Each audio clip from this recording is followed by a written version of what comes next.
निधि की शादी सुमित के साथ हुई थी। सुमित का एक छोटा भाई भी था और उसका नाम था अमित। और दूसरी तरफ निधि की एक छोटी बहन थी, उसका नाम था अंजलि। निधि के देवर अमित की अच्छी खासी नौकरी थी और निधि का ससुराल भी काफी पैसे वाला था। इसलिए निधि चाहती थी कि उसकी छोटी बहन अंजलि की शादी उसके देवर अमित के साथ हो जाए। लेकिन निधि के सास ससुर और उसका परिवार दोनों भाई बहनों के साथ अपने दोनों बेटों की शादी करने में बिल्कुल विश्वास नहीं रखते थे। अब तो अमित के लिए भी लड़की देखना शुरू करना ही पड़ेगा। उसकी उम्र भी हो गई है और नौकरी भी अच्छी खासी लग गई है। अरे मम्मी जी, लड़की देखने की क्या जरूरत है? मेरी छोटी बहन अंजलि है ना, अमित के लिए एकदम परफेक्ट मैच है वो। निधि, तुमसे कितनी बार कहा है, मम्मी तुम्हारी छोटी बहन अंजलि को इस घर की बहू नहीं बनाना चाहती। अरे पर आखिर क्यों? मेरी बहन में ऐसी भी क्या कमी है? सुंदर है, सारा काम करना जानती है, फिर आपको क्या परेशानी है? बात परेशानी की नहीं है बेटा, लेकिन मैंने शुरू से ही सोच रखा था एक ही घर की दो लड़कियां अपने बेटों के लिए नहीं लेकर आऊंगी।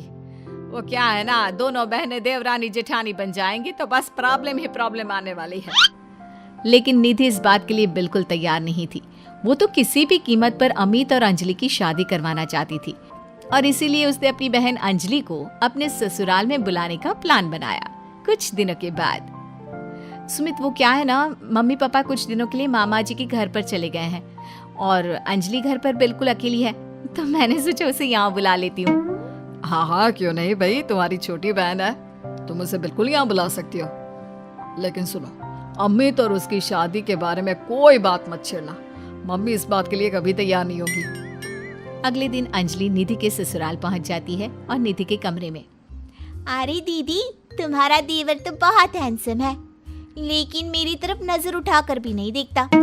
अरे तू चिंता क्यों करती है, वो तेरी तरफ नजर उठाकर भी देखेगा और तू इस घर की बहू भी बनेगी। बस अब तू देखती जा।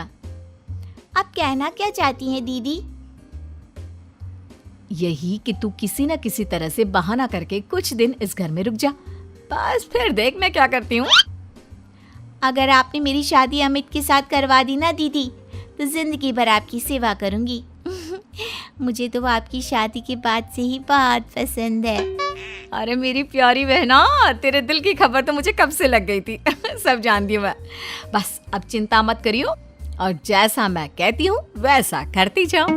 अगले दिन देख अंजलि, थोड़ी देर बाद मेरी सास बाथरूम से नहाकर निकलेगी, तो बाथरूम के दरवाजे पर थोड़ा सा पानी गिरा दे। ये क्या कह रही हो दीदी? आपकी सास गिर गई तो उसे चोट लग जाएगी और आपके लिए मुसीबत हो जाएगी। अरे पागल, जैसे ही वो गिरने लगे तो झट से जाकर उसे संभाल लेना। देख, मेरी सास के दिल में अब तुझे जगह बनानी है। इस घर की बहू बनना है या नहीं? हाँ दीदी, वो बात तो सही है। ठीक है, मैं चुपचाप जाकर बाथरूम के दरवाजे पर पानी गिरा कर आती हूँ।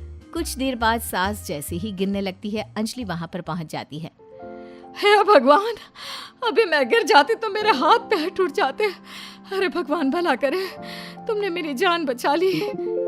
मैंने कहा था ना मम्मी जी, मेरी बहन बहुत अच्छी है, सबकी मदद करती है। हाँ, बात तो तुम्हारी सही है अंजलि बेटा, भगवान तुम्हारा भला करे। आज तुम्हारी वजह से मैं तो मरते मरते बच गई।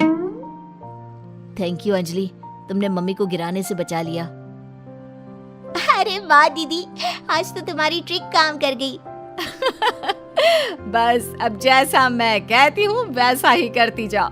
देखना कुछ ही दिनों में मम्मी जी खुद आगे चलकर अपने बेटे के लिए तुम्हारा रिश्ता मुझसे मांगेंगी। कुछ दिनों के बाद देख अंजलि, अब हमें अपना अगला प्लान कामयाब करना है। क्या प्लान है दीदी? आप तो बस बता दो, जैसा आप कहेंगी मैं वैसा ही करूंगी। देख, मेरी सास को ना अजवाइन से एलर्जी है। मैं आज सब्जी में जानबूझकर अजवाइन डाल दूंगी। लेकिन दीदी, उससे तो आपकी सास की तबीयत खराब हो जाएगी। अरे मेरी बात तो सुन, अजवाइन खाने के बाद अगर मेरी सास को थोड़ा सा 1 चम्मच शहद दे दिया जाए तो उनकी तबीयत ठीक हो जाती है। और ये नुस्खा मुझे पता है। ये बात मेरी सास को भी नहीं पता। जैसे ही वो अजवाइन वाली सब्जी खाएं, जल्दी से जाकर शहद ले आना। ये क्या बहू, तुमने सब्जी में अजवाइन क्यों डाल दिया? तुम जानती हो ना, मुझे इससे एलर्जी होती है। माफ कर दीजिए मम्मी जी, मुझे तो पता ही नहीं था। निधि जल्दी से जाकर मम्मी के लिए पानी लेकर आओ। अरे नहीं नहीं जीजू, आंटी जी की एलर्जी पानी से नहीं बल्कि शहद से दूर हो जाएगी। 1 मिनट रुकिए। अंजलि दौड़ कर जाती है और शहद लेकर आती है। लेकिन तुम्हें इसके बारे में कैसे पता? बस ऐसे ही। आंटी जी ये लीजिए, जल्दी से 1 चम्मच शहद खा लीजिए। अब देखिए थोड़ी देर में आप ठीक हो जाएंगी। तुमने तो एक बार फिर से मम्मी जी की जान बचा ली अंजलि, वरना मैंने तो आज बहुत बड़ी गलती कर दी थी। थैंक यू अंजलि बेटा, तुम तो वाकई में बहुत अच्छी लड़की हो, सबकी मदद भी करती हो और तुम्हें तो कितनी अच्छी नॉलेज है कि एलर्जी होने पर क्या खाना चाहिए। वाकई में तुम बहुत इंटेलिजेंट लड़की हो Anjali, thank you so much. कुछ दिनों के बाद, भाभी मुझे ऑफिस के लिए देर हो रही है, मेरी एक फाइल है, जरा आप उठाकर रख देना, मैं शाम को आकर आपसे वापस मांग लूंगा। और जरा ध्यान से रखना, बहुत इंपॉर्टेंट फाइल है। ठीक है अमित, मैं आपकी फाइल अच्छे से संभाल कर रखूंगी। अमित के जाने के बाद, देखो अंजलि, ये अमित के ऑफिस की एक बहुत इंपॉर्टेंट फाइल है। मैं जानबूझकर इसे कहीं पर छिपा दूंगी और तुम्हें बता दूंगी कि ये फाइल कहाँ रखी है। बस जैसे ही वो मुझसे फाइल ढूंढने के लिए कहेगा, तुम फाइल झटपट ढूंढ कर ले आना और उसे दे देना। वाह दीदी, मुझे इस घर की बहू बनाने के लिए आप कितनी मेहनत कर रही हैं। शाम के वक्त, भाभी मैंने आपको एक फाइल संभाल कर रखने को दी थी, प्लीज जरा वापस दे दीजिए ना, मुझे एक प्रेजेंटेशन बनाना है। निधि उस फाइल को ढूंढने का नाटक करती है। क्या करूं देवर जी, आपकी फाइल मिल नहीं रही मुझे। अरे भाभी ये आप क्या कह रही हैं? अगर वो फाइल नहीं मिली तो मेरा प्रमोशन नहीं होगा, बहुत इंपॉर्टेंट फाइल है। अमित ये रही तुम्हारी फाइल, दीदी ने ऐसी ही बैठक में छोड़ दी थी और वो काम करने वाली आती है ना, वो इसे उठाकर डस्टबिन में डालने वाली थी, लेकिन सुबह मैंने तुम्हारी बात सुन ली थी तो संभाल कर रख दिया। अंजलि मैं कैसे तुम्हारा शुक्रिया अदा करूं, तुम जानती नहीं तुमने मेरे लिए आज क्या किया है। अगर ये फाइल खो जाती ना तो मेरा बहुत बड़ा नुकसान हो जाता। देवर जी, मैं तो आपसे पहले से कह रही थी, मेरी बहन अंजलि बहुत अच्छी है। वाकई में बहुत समझदार और इंटेलिजेंट लड़की हो तुम, हमारे फैमिली के लिए कितना कुछ कर रही हो। पहले मम्मी को बचा लिया और आज मेरी फाइल। अगले दिन, मुझे लगता है कि अमित भी अंजलि को धीरे धीरे पसंद करने लगा है। तुमने फिर से वही कहानी कहना शुरू कर दिया। मैंने कहा ना, अंजलि की शादी अमित से हम नहीं करवाना चाहते। देखो बेटा, तुम्हारी बहन बहुत अच्छी है, लेकिन फिर भी मैं अमित के लिए किसी दूसरे घर की लड़की लाना चाहती हूँ। एक ही घर की 2 लड़कियां मुझे अपनी बहू बनाकर नहीं लानी। मम्मी जी, मेरी बहन ने आपके लिए इतना कुछ किया और फिर भी आप उसके साथ ऐसा कर रही हैं। तुम गलत समझ रही हो निधि, ये बात तो हम लोगों ने तुम्हें पहले ही कह दी थी। तुम्हारी कोशिशें बेकार है, ऐसा कुछ नहीं होने वाला निधि। देखा दीदी, तुम्हारे सब कुछ करने के बाद भी तुम्हारे ससुराल वाले मुझे इस घर की बहू बनाने के लिए तैयार नहीं है। लगता है अब एक आखिरी खेल खेलना पड़ेगा और देखना, उसके बाद सब ठीक हो जाएगा। मजबूरी में मेरी सास को अमित के साथ तुम्हारी शादी करवानी पड़ेगी। लेकिन दीदी अब आप क्या करने वाली हैं?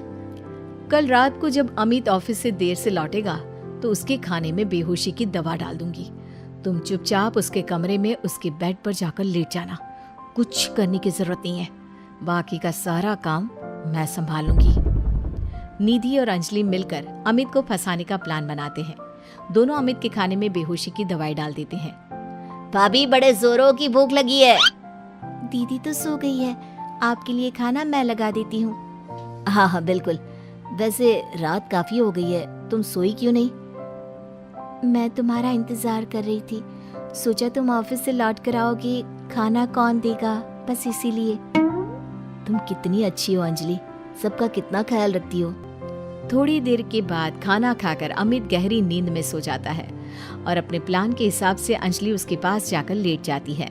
अगली सुबह, मम्मी जी ये देखिए, अमित मेरी बहन अंजलि से कितना प्यार करता है और कल रात को तो उन दोनों के बीच क्या बताऊं, वो सब हो गया जो नहीं होना चाहिए था। मुझे लगता है अब हमें उन दोनों की शादी करवा देनी चाहिए। नहीं नहीं भाभी, आप ये क्या कह रही हैं? मैंने अंजलि के साथ कुछ नहीं किया, मुझे बस गहरी नींद आ गई थी। अमित झूठ मत बोलो, कल रात को तुमने मुझसे कहा था कि तुम मुझसे प्यार करती हो और हमारे बीच जो कुछ भी हो रहा है वो सब नॉर्मल है। बस करो। भाभी और अंजलि, आप दोनों को ज्यादा झूठ बोलने की जरूरत नहीं है। अब जानती भी है क्या हुआ है। क्या हुआ है? जो कुछ भी हुआ है वो सामने दिख तो रहा है। आप पूरी रात मेरी बहन के साथ थे। आपका प्लान तो मुझे उसी वक्त समझ में आ गया था जब गलती से मेरा खाना आपकी बहन अंजलि ने खा लिया और वो बेहोश हो गई। और वो बेहोशी की हालत में वो सब कुछ कह रही थी जो आप मुझे कहने वाले थे। क्या इसका मतलब तुम्हें सब पता चल गया? हाँ, मुझे सब पता चल गया। और आप सबकी जानकारी के लिए ये भी बता दूं कि मेरी पहले से ही एक गर्लफ्रेंड है, शिवानी, और मैं उसे बहुत पसंद करता हूँ। देखो निधि, ये तुमने ठीक नहीं किया। अपनी बहन को इस घर की बहू बनाने के लिए तुम इस हद तक गिर सकती हो, मैंने कभी सोचा भी नहीं था। अमित ठीक कह रहे हो, वो सब हमारा नाटक था, लेकिन गलती से मैंने शायद बेहोशी वाला खाना खा लिया और हमारी पोल खुल गई। बहू तुम्हारी बहन वाकई में बहुत अच्छी है और इससे कोई भी अच्छा लड़का मिल जाएगा, लेकिन मेरा अमित किसी और को पसंद करता है और इसीलिए मैं तुम्हें बार बार समझाने की कोशिश करती थी। बस मैं तुम्हारा दिल नहीं तोड़ना चाहती थी, इसलिए कभी तुम्हें शिवानी के बारे में नहीं बताया। लेकिन अब तो सब कुछ सामने आ चुका है।